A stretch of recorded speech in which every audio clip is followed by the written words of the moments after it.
Good afternoon, ladies and gentlemen, dear colleagues.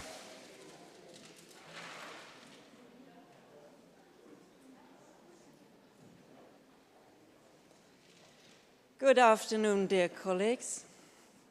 Welcome to the midterm convention of the Digitalization Initiative. I'm very honored to welcome you tonight on behalf of the Innovation Panel. My name is Hanja Hansen. I'm the Innovation Manager of the Zurich University of Teacher Education and Chair of the Innovation Panel, and therefore your designated welcome speaker tonight. I am very pleased to welcome the member of the Management Board, the member of the Innovation Panel, and especially our national and international experts, and as well the DIZH project teams. Here at the Museum of Gestaltung in Zurich or online.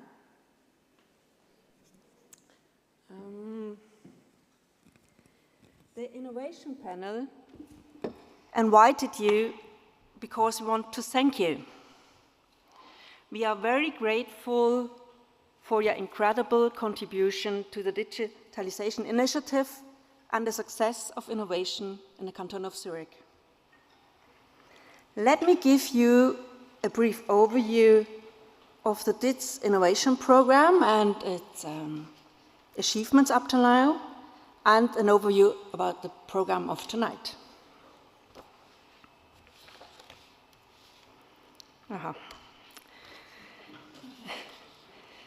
The Government Council decided to foster the innovation in the canton of Zurich from 2020 till 2029 with a special credit of 108.3 million Swiss francs, and together with the contribution of the higher education institutions, a total amount of 300 million Swiss francs shall strengthen the digital innovation of the canton of Zurich.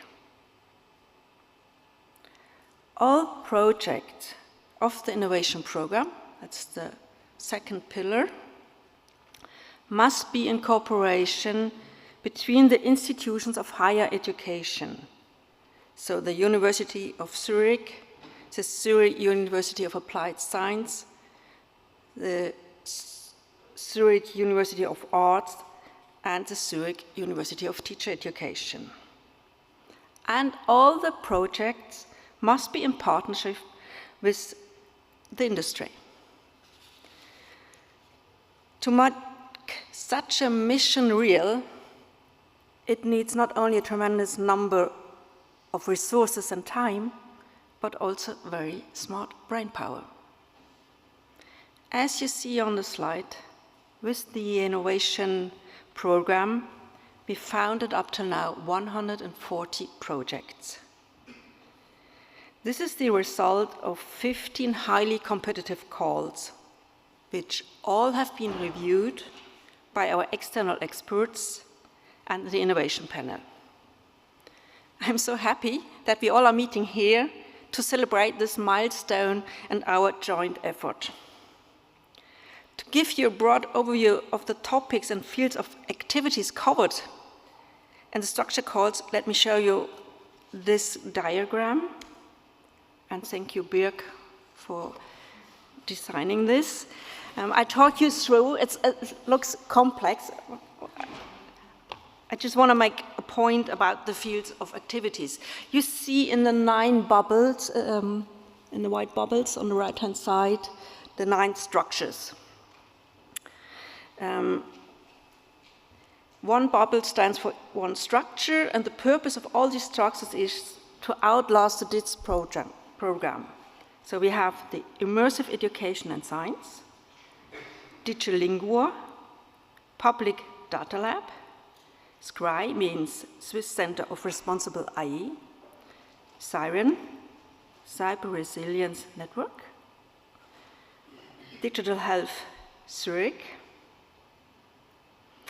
LINA, Large Scale Infrastructure, of autonomous systems, which are here tonight, you can visit later on, sustainable digital finance, and digital health living app, which also will be presented here tonight.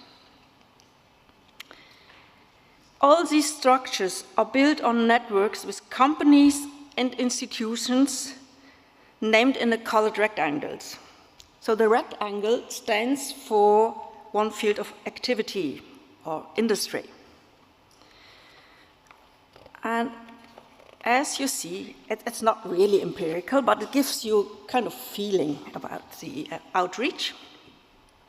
They cover the main 4 fields of our partners' activities in digital technology, health, production and manufacturing, and social affairs.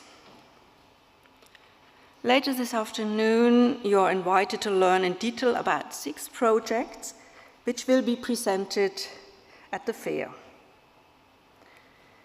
This is only as an example out of the 140 projects which now are running. Already now, I want to thank the project teams for their tremendous work and important achievements up till now already.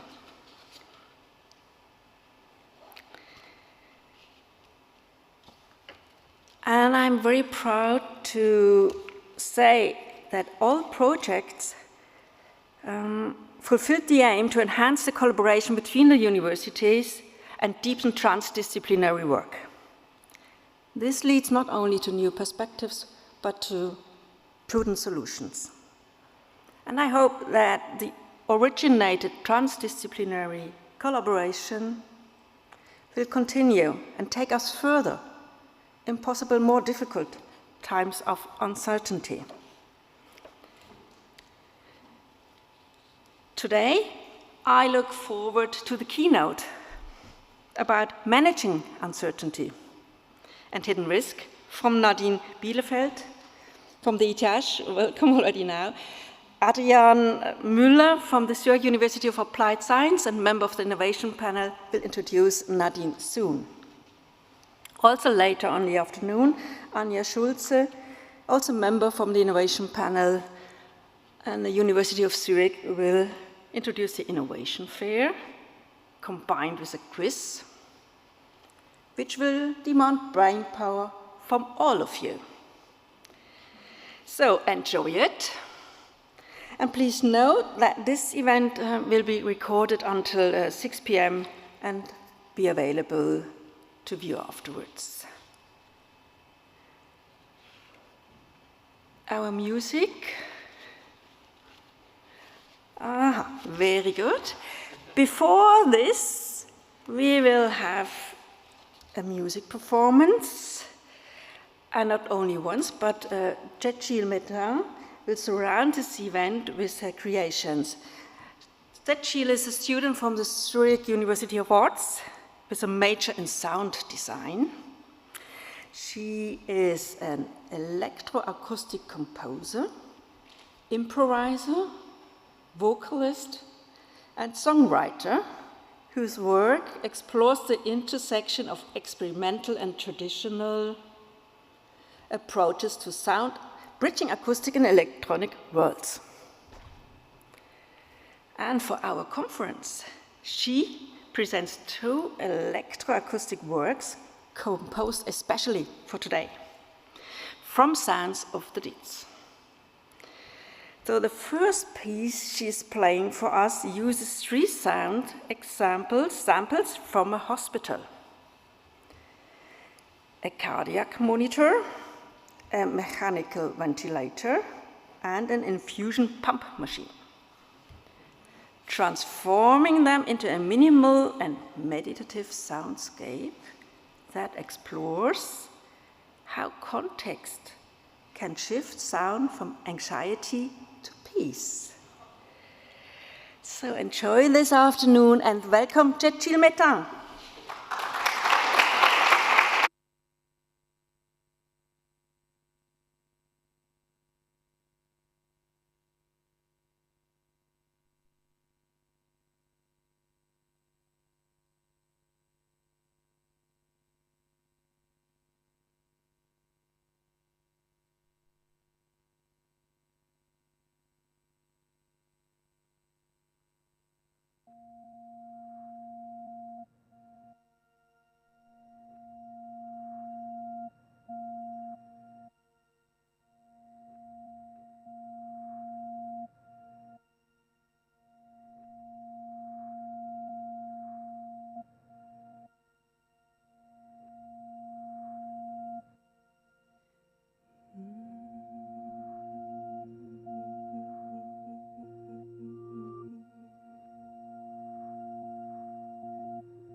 Seçil, thank you very much for this, I found, really soul-opening experience. That was a kickstart, so to say.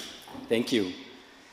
So, it is now my pleasure to announce our keynote speaker of today, Dr. Nadine Bienefeldt. Great to have you here. We are really looking forward to it.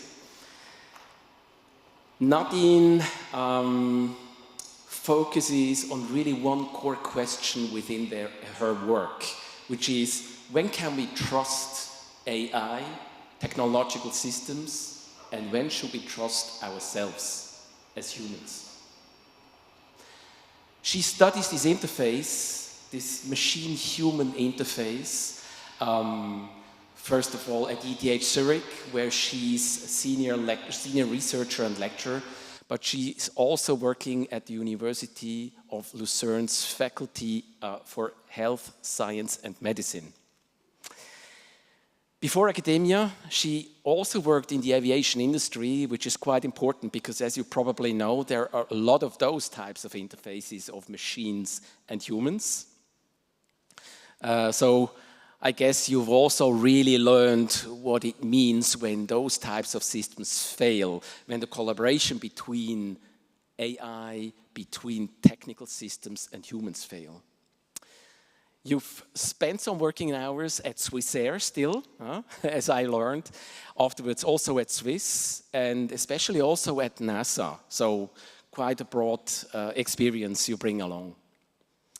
Now, I also want to mention one further point, because when I did a little bit my preparation for your announcement, I was on your profile, and I need to take my card quickly here, just to make sure all is correct and fine, because you've won the Best Student Paper Award. You have won the Best Master Thesis. You have won the Best Final Diploma at the University of Zurich. You have won the Best Paper Award of the European Journal of Work Psychology, etc. I found that pretty impressive, to be honest. I don't know whether the commissions asked you to pause for a while with submitting your papers just to have a bit of variation in the process, maybe. I don't know. So, enough pressure of expectations on you, I'd say. We are really looking forward for your keynote about human agency in the age of AI. And yes, please welcome Nadine.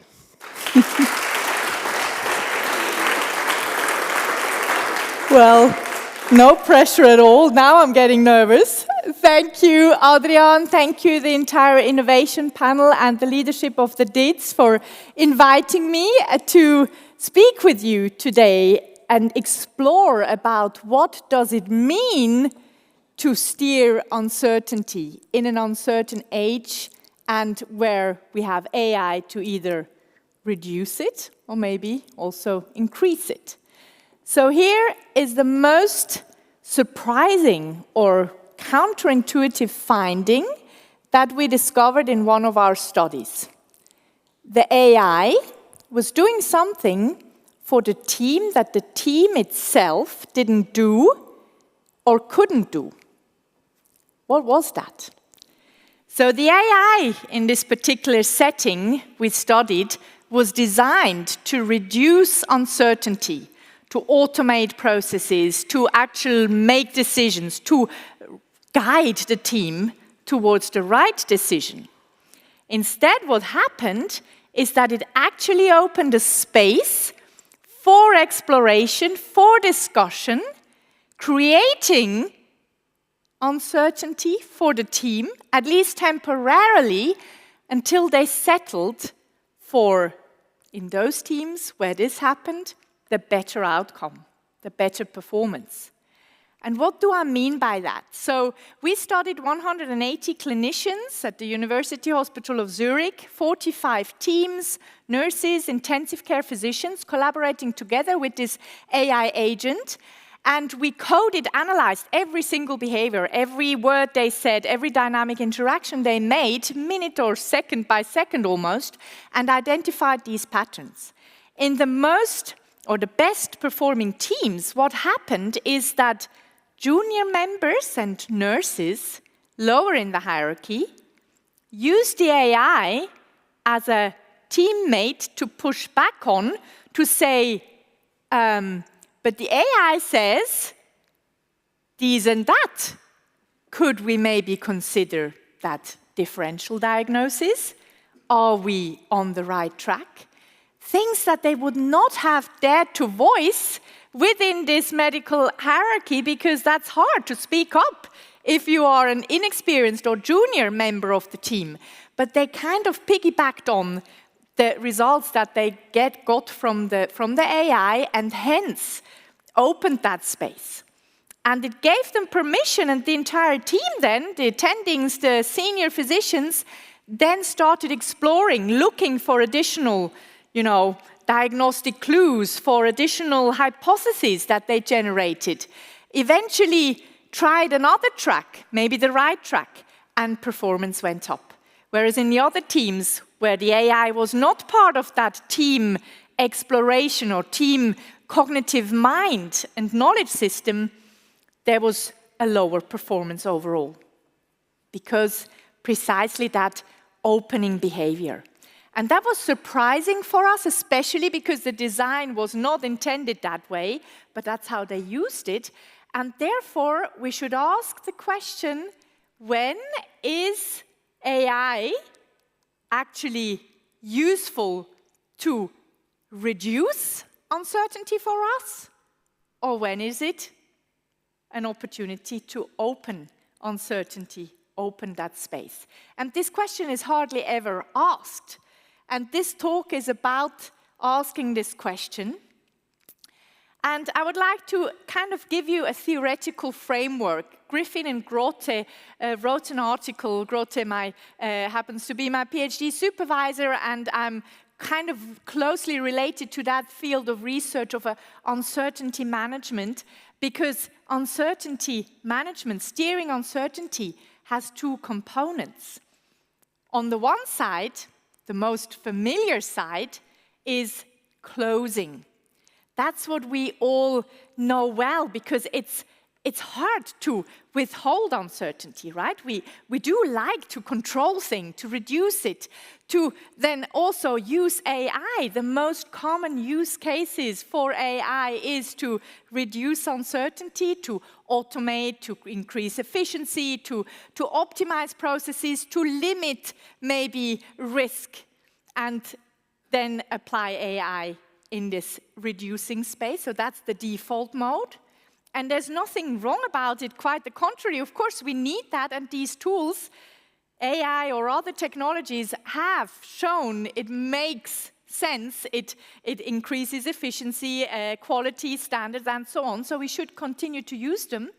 But let's not forget about the other side, opening. Opening behavior means exploring, means hypothesizing, means going maybe beyond what's known, beyond existing knowledge, to really discover new things, innovative behavior, to go the untrodden path and to truly discover what is still unknown.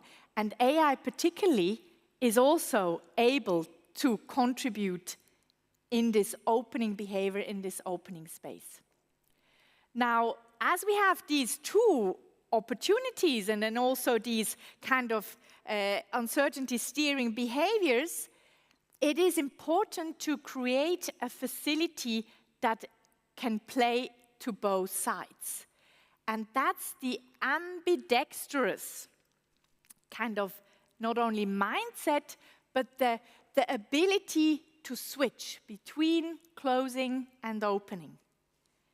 And if we talk about human-AI collaboration, it's not just the human capability to be ambidextrous and to switch between opening and closing depending on the situation.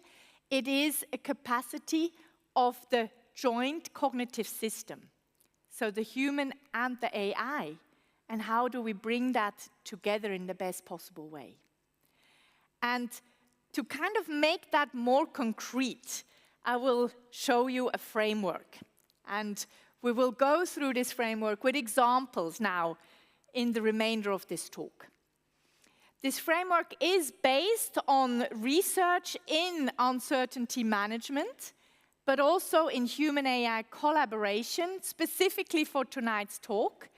And it is made as a decision-making, facilitating tool that everyone in this room can use, just as a kind of a guidance for decisions of where to place, in which of these 4 quadrants to place future AI tools and capabilities. We have 2 axes. The horizontal axis, from low to high, as you see here in this framework, is actually composed of 2 things. And what I mean by AI capability, I don't just mean the technological capability about whether AI is good at performing a specific task. It is also the AI's ability to be ambidextrous by design, meaning can it do both, opening and closing the space of discovery or reducing risk, or is it only designed for closing, for instance? And then on the vertical axis, we again have kind of 2 components. First of all, the component of the technology. Does the technology, and particularly the interface, and we have a lot of UI, UX designers here in the room with us, is the question about whether the system is verifiable, not just interpretable, but is it designed so that humans can verify the output, and then the humans need to be able to verify the output based on their domain-specific knowledge. So that's the axis of verifiability from low to high. And if we go through that framework now, we have in the top left corner, we have what most systems are at least declared that they function or are positioned in that space. It's the AI assistance. And the majority of these AI tools is predominantly set out for closing behavior, right? Human decides, that's the human control, right? That's when we talk about augmentation, not automation, the kind of the closing behavior and the human decides. Now, interesting is the top right corner. And that's something that I invite you all to think a bit more about after this talk when you leave tonight. It's this AI sparing partner.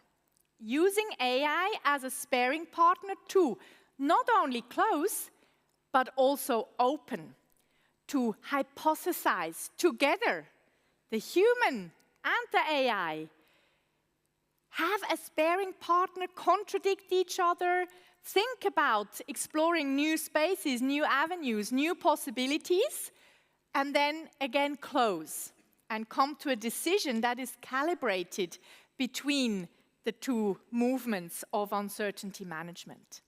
And that's the AI sparing partner that can do both and that has this ambidexterity both in the human and in the machine.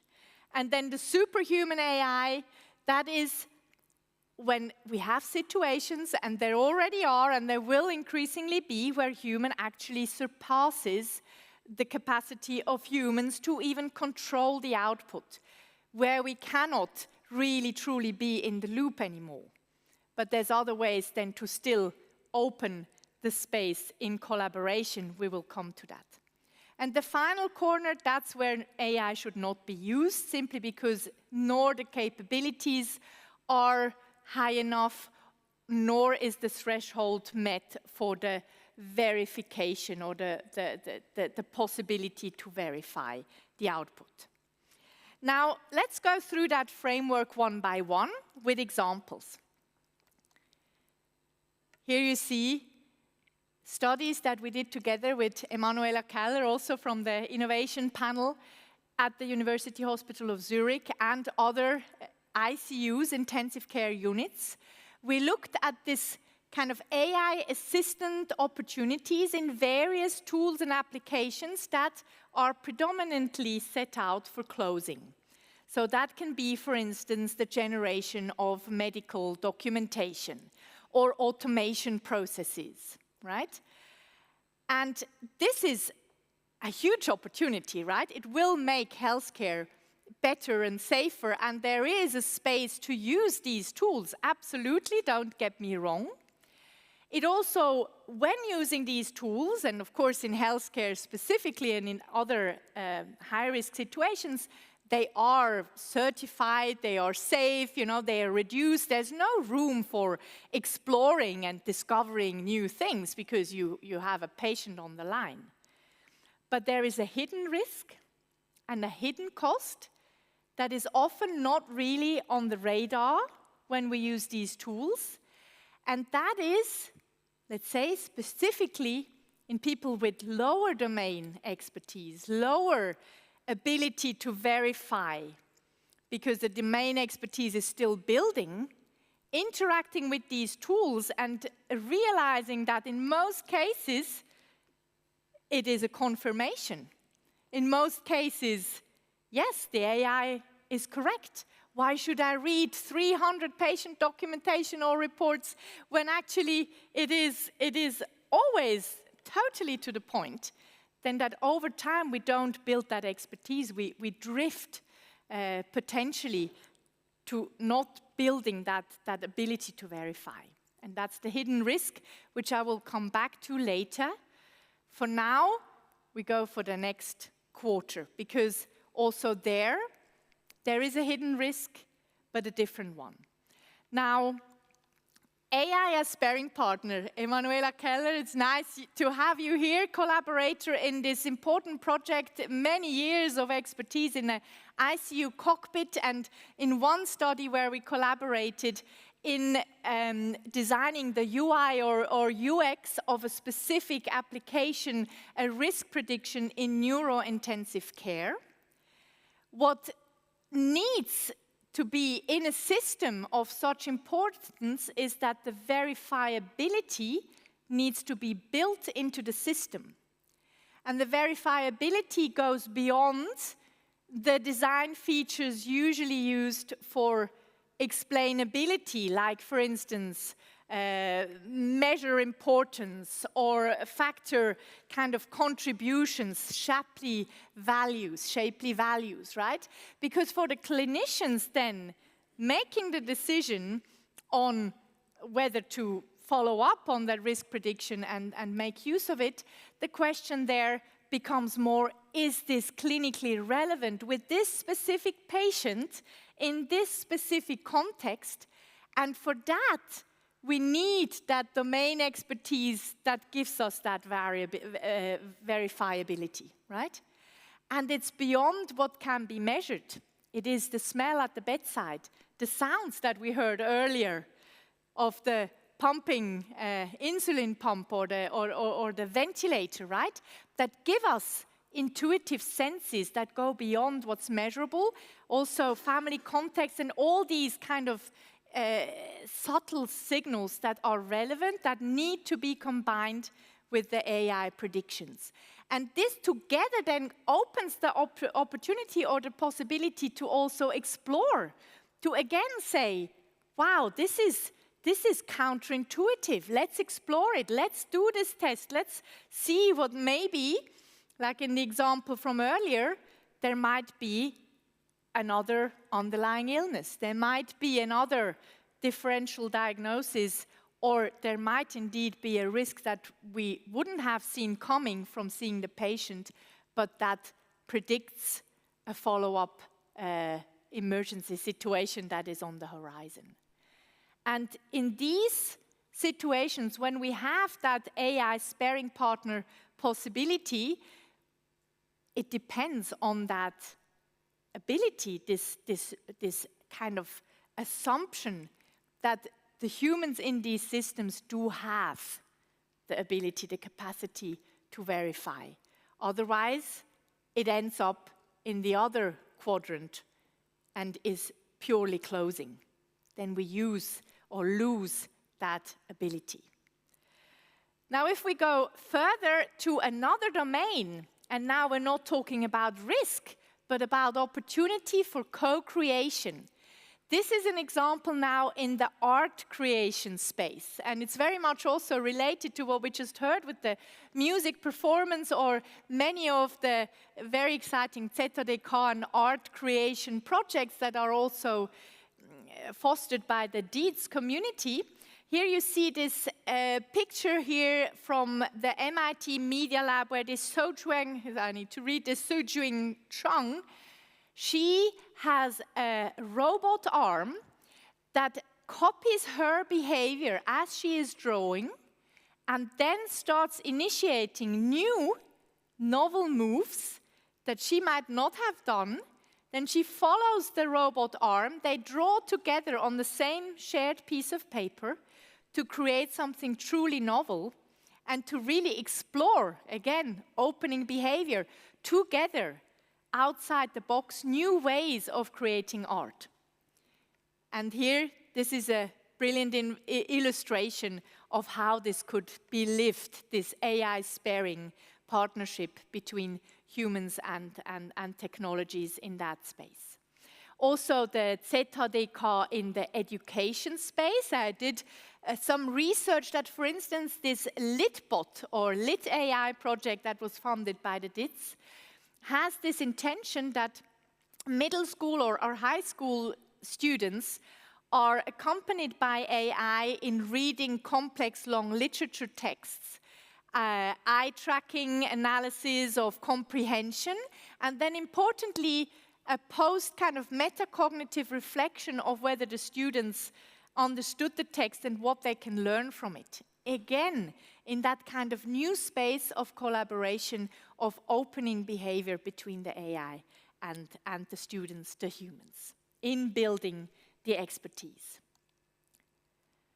And now let's go to the superhuman corner. What I mean by that, it's superhuman because AI that can measure abilities, features that surpass our perceptions. For instance, here the standard or the best known case is this prediction of diabetic retinopathy, that in the analysis of these tiny pixels that are not perceptible even to the best expert in the field can actually predict onset of diabetes that human physicians in that space could not do. So that means we cannot truly be in the loop. Now, whenever we have black box algorithms, and of course there have been a lot of initiatives to open the black box, to make black box AI systems explainable, interpretable, and so on. As I said, we tried that also earlier in making these interfaces more interpretable in the ICU cockpit project. There we still have the issue that in situations where then suddenly the domain expertise, that ability to verify, gets thinner and thinner, the human in the loop is, in practice, not feasible. And it becomes just a regulatory fig leaf, just something that's on the label because nobody takes the accountability. And that's why we have to talk about what can happen, illustrated by this framework, if we misplace AIs in the wrong quadrant, in the wrong cell.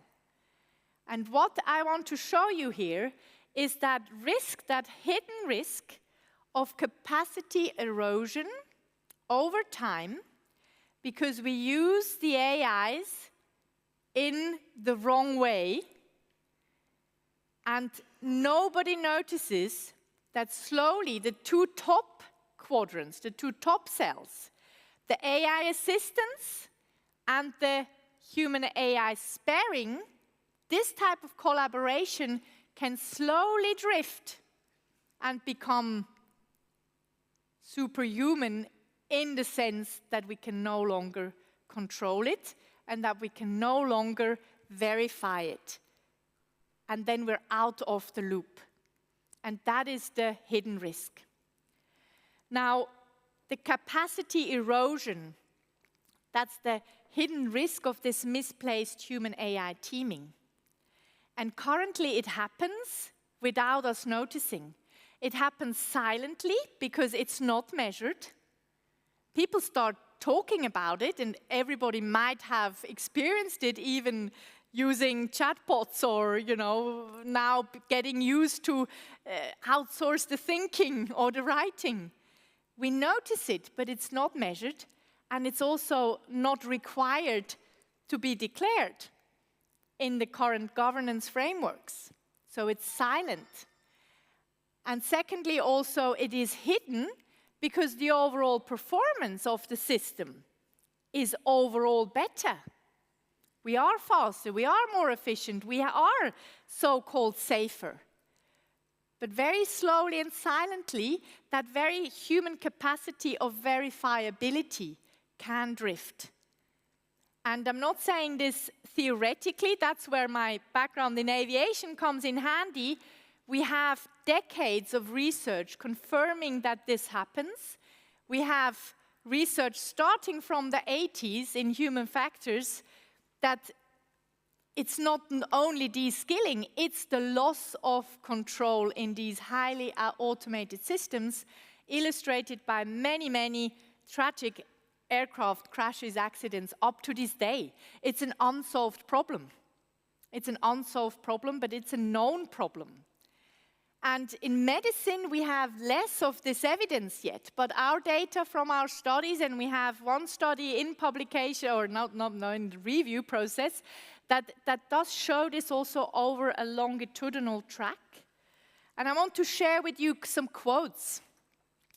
These were now 6 ICUs, 550-something clinicians, teams across different geographical regions, and the same pattern in these single voices that I show here is detectable, though. A resident in the first year saying, I used to be, or I was trained to kind of find out and make sense of the patient at the bedside. Now I check the system first, and then I go to the bedside or to the patient and I confirm.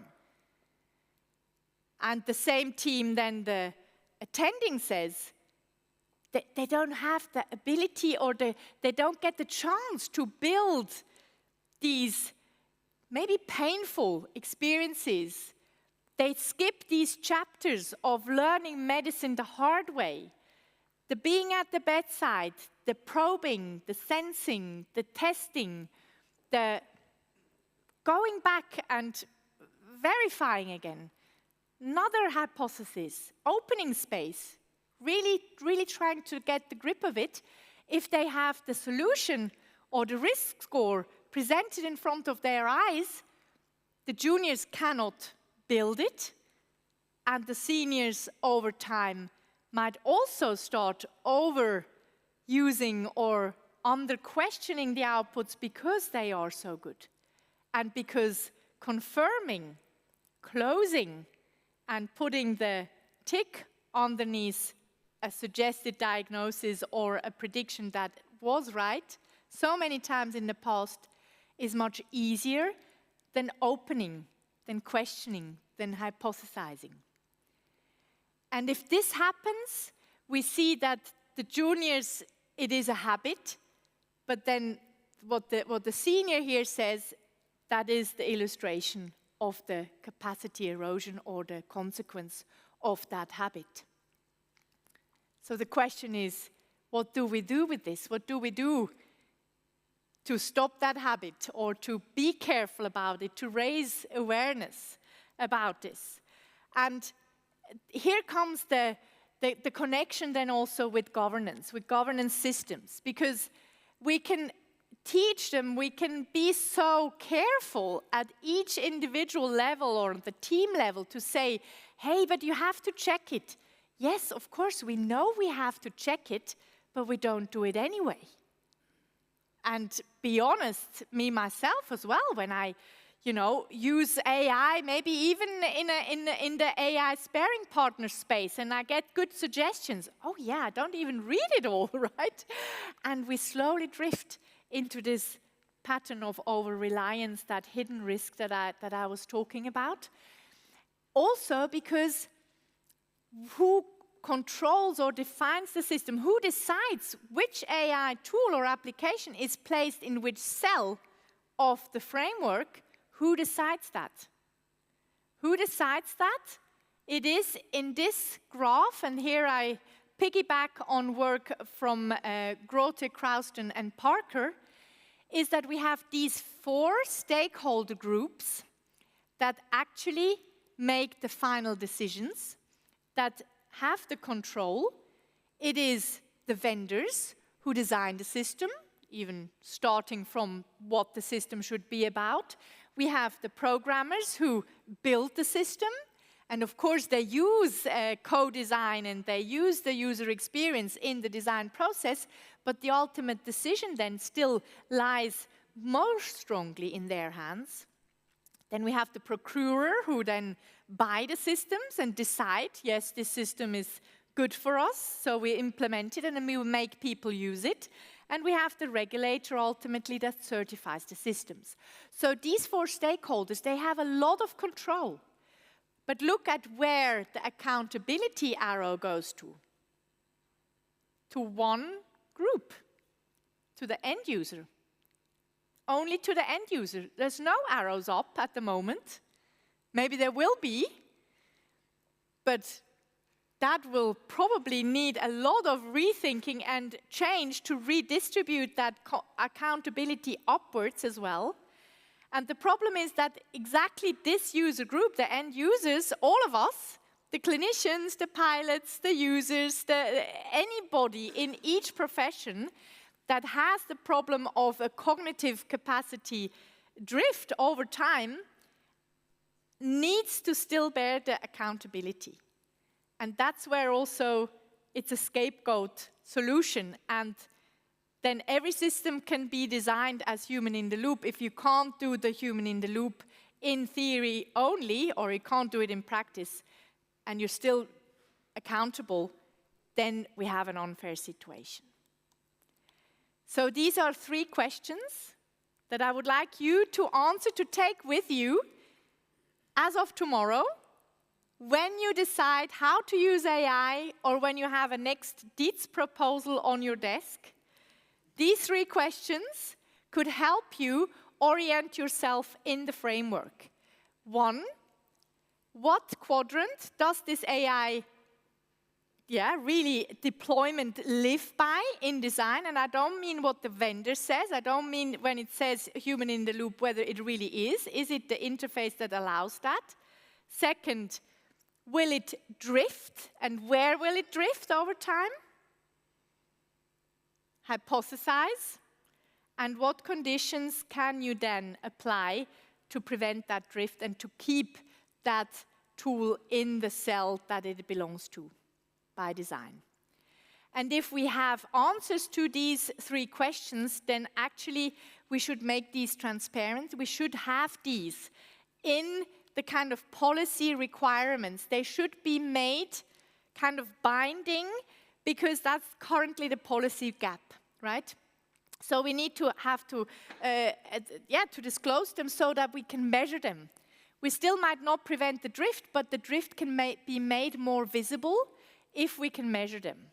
There are tools how to measure them, but without the policy, nobody is really using the tools. We have run studies showing that such tools can actually come to that disclosure and recommend optimal placements, but it probably is wishful thinking that people will do it without some policy changes.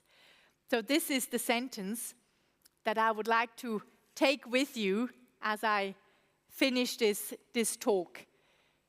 When you have the opportunity to ask yourself, what is the most useful thing AI can do for us, particularly in high-risk work, it's not, or not only, to reduce uncertainty and close the space, but it's also to make us agents in the team by including us and open that space for us. And with that, I thank you very much, and I'm very happy to receive some questions now. Thank you.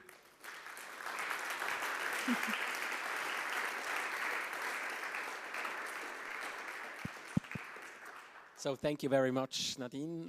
I just thought while you were speaking, oh my God, aren't we on a fast track of capacity erosion in so many areas? Or in other words, what can we do to preserve our human expertise and judgment, all these nice words we are just talking about, but in real life? Yeah, thank you for that question. I would have answered it, but I didn't have time for it in 30 minutes because it's a complex question. Maybe let's go back to the framework, right? Because the answers then are specific to each cell. So for instance, in the AI assistant cell, what one would need to do, for instance, let's take that very, clear example of a resident working her first year in the ICU, is to not only use the tools, but also switch everything off for a day or two, get them to build the hard expertise, to go to the patient, to have these embodied experience, because that's how expertise is built, like with these experiences that take time, and not just skip these chapters. So that's one thing, especially in that AI assistance corner. And then relevant to that cell, but also to the second one, is the same applies then to the people with experience. That the people with experience are role models for teams, for entire units, for an entire organization, to say, hey, let's really change our behavior of not just delegating, outsourcing, confirming, verifying, closing, but to particularly take a stance and say, hey, let's think if this is true, or what else could it be, or what have we missed here? And then have this back and forth of the opening behavior together with the AIs. So social world remains still important, even if in the AI future. Right? Even more, I would say, yes. Okay, perfect. Yes. So There's a question, yes? I would like to open up for questions from your side, in the background on the left, please.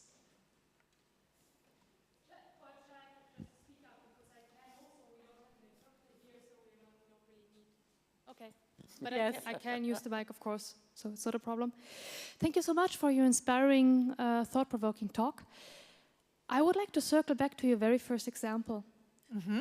You were talking about AI as a kind of the opening a space, etc., opening discussion, getting the first-year resident, to actually ask this kind of question to their supervisors. Could it also be B, maybe? Yes. And what I'm wondering about is, why wasn't that space there before? And shouldn't we build relationships in a way that actually everyone feels safe enough to be vulnerable, to talk, to ask that question, to question their supervisor or their authority or whatever? Yeah. And absolutely, what can we do to build those relationships? Yes. Very, very important point. And that's what was disappointing to me as a social psychologist when we saw this finding, right? Because it is about psychological safety in teams, especially in hierarchical teams. How do I make my team members, as a leader, willing to speak up, to question me, to open that space, to feel safe, to show candor, right? And it is so hard to do. And that is the disappointing thing, right? We know this for so many years, and there are speaking up trainings and, questionnaires that are sent out where you measure psychological safety in teams. And yet it is very, very difficult because it is complex. There's several hurdles that stand in the way for us social beings when we know, oh, okay, well, I don't want to expose myself. It is uncertainty creation, right? I don't want to really, put myself on the line here by asking a stupid question. It starts at kindergarten already almost, right? And I agree we should foster that. And we should not just stand behind the AI and say, now I can say it. Of course, in an ideal world, we would not need the AI for that. But that was the surprising finding that we saw in the study, that kind of just took the fear away of exposing themselves because they could rely to the AI and say, look, maybe my idea is not so bad because the AI also says so, right? And that made them feel more psychologically safe, sadly. Yeah. Yes. Thank you. Are there other questions? I will come back please. to you if time is left. Is that okay? Please, in the front. Yeah, so first, thanks for the talk. It was very interesting, very pleasant. I was asking myself, is capacity corrosion necessarily something bad? Because I have the feeling there are plenty of examples where this already is happening. From the medical field, for example, nurses, which are battle at laying needles, although doctors have accountability to do that, still they achieve the goal. Another example from aviation is you needed 5-man crew to operate aircraft earlier. By automation, we can reduce this to 2-man operation today, which also, there are plenty of accidents which happened. Air Force 447, for example, aviation is still considered as very safe. So capacity corrosion occurs, although what do you think towards that thing? Yes, absolutely. So very good point, because, and that's what I meant also, it's hidden, because overall it might as well be better. It might be safer overall if we are willing to pay that risk, and if we are then also consequential about it and don't claim the human is still in the loop. So to your point, we are then in the bottom right corner, right? When indeed, sometimes technology or AI or automation, in the case of the cockpit, is better than the human. But if the human then just needs to step in to save the day when we have that situation and the AI cannot, or the technology, the automation, etc., cannot save the day, that's what's the problem and the unfairness. So as long as we have that and not fully autonomous systems, that's where the capacity erosion is problematic. When we are in this middle space. And the good example is autonomous driving, right? If we have fully autonomous, where also Tesla says you don't need to have your hands on the steering wheel, then fine, then driving becomes safer. But as long as it's the driver's accountability, responsibility to, within split seconds, take over and prevent the accident or from crashing into a child on the road, that's the problem, right? Yeah, but thank you for that question. Yeah. Thank you. Next question. You still have, yeah. Was there another question there, I think, no? Yes, in the background. Yeah.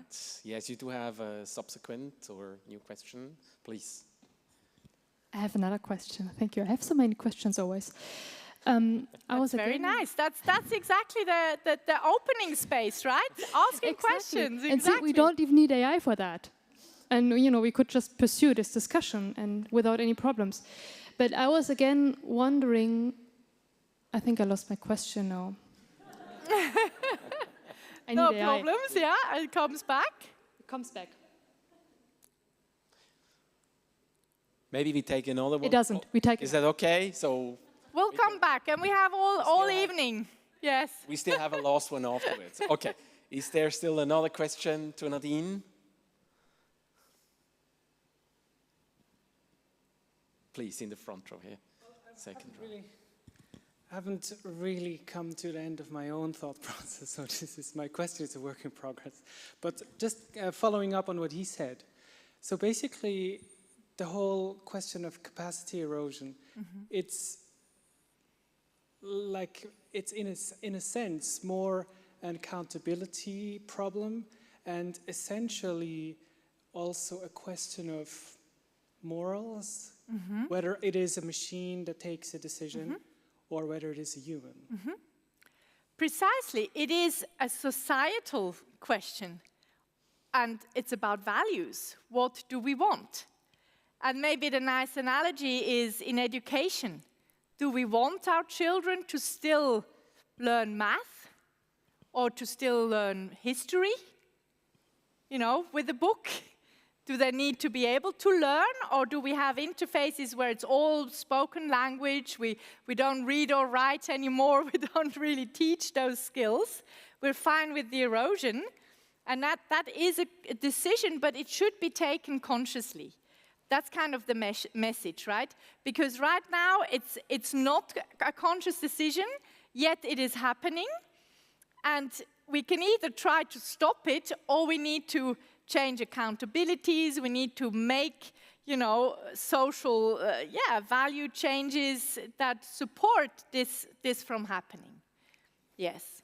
Can I ask a follow-up question? Just a short one with a short short answer, okay? Okay, no, but like, so I think what is kind of my gripe, I agree with what you said, because I was also thinking about coding. Like, I have no idea how to manage memory and never coded in C, and I'm happy about that, right? Yes. But so my whole point is like, can this be just like applied universally, or is it very context specific? I think that's the whole thing. Yes, I do think it's applicable universally wherever humans need to verify and need to have capacity to verify, right? And coding is a brilliant example, right? I mean, I don't write Python, but I code now, vibe code, right? It's easy. But the issue is that I would not have the capacity to verify like a really bad bug in my code because I don't have that capacity. And coders over time might also lose that capacity because they're only vibe coding. That's the sense of universally applicable kind of human AI collaboration in all fields, in all spaces. That is happening, yeah. Okay, so thank you very much. Up to you. Thank you. Co-creation, Nadine. Short last question. You got it back in your mind? Yes. Okay, very quick, okay? Perfect. Memory, thank you so much, and notes. I was wondering, even in the AI assistant, you're checking the output. As an AI sparring partner, you're checking the hypothesis, whether it makes sense. So we're always checking something, and I wonder, since you're a psychologist, is our brain made for checking? Because I feel our brain is actually better at creating from scratch and not so much at verifying content. Yes. Very to the point, absolutely, brilliant. Yeah, exactly, that's the thing. We are not wired for monitoring, and we're not wired for checking, because as soon as what's presented to us is plausible and feasible and sounds good, and it does sound good, and it does sound plausible, we're very bad at detecting the tiny kind of error in it, or what might not make sense truly, right, on second thought. So that's precisely the challenge, right? It's like finding a needle in a haystack. And we're not good at that. So yes, we should be better at thinking creatively to the first, and that is, I didn't maybe mention that clearly enough, but in the AI sparring partner relationship, the human should give in the first, like human-centered, human-first input, and then get feedback. And for instance, that's how I work with AI tools, like you know, whatever task I need to fulfill is always like, I try to think for myself first, and then I get feedback, and that's brilliant. Then it's like perspective taking, thinking outside the box, actually getting rid of my own biases. Have you thought about this? And really getting challenged. And that's where you then, in this co-creation, in this opening, in this uncertainty, exploring space. Yeah, brilliant. Thanks. Thank you very much. Thank you. Nadine, I guess you just helped us all to make better judgment by knowing the framework, the differentiation, etc. A very serious topic, I just learned. Thank you very much. I'm very happy that she will stay with us for the apéro afterwards. Yes. So I know there are different persons in here who would love to have a short chat with you afterwards. Thank you so much, everyone, and thank you for being here. Thank you, Nadine. Thank you.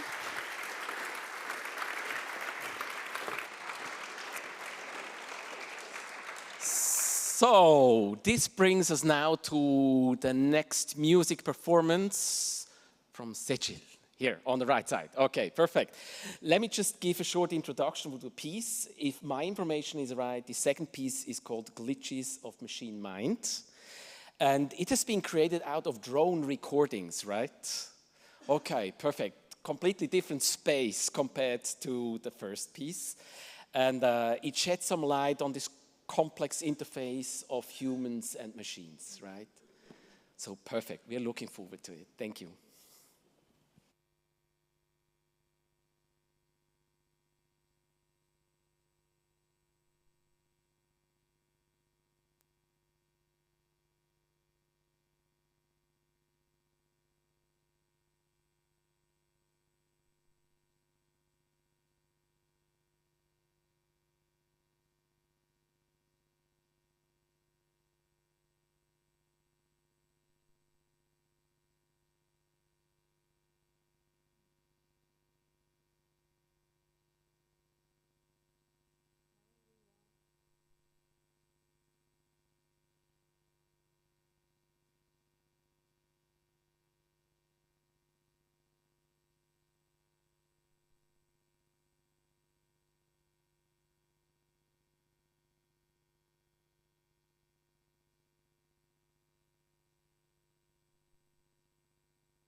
think too much and feel too little.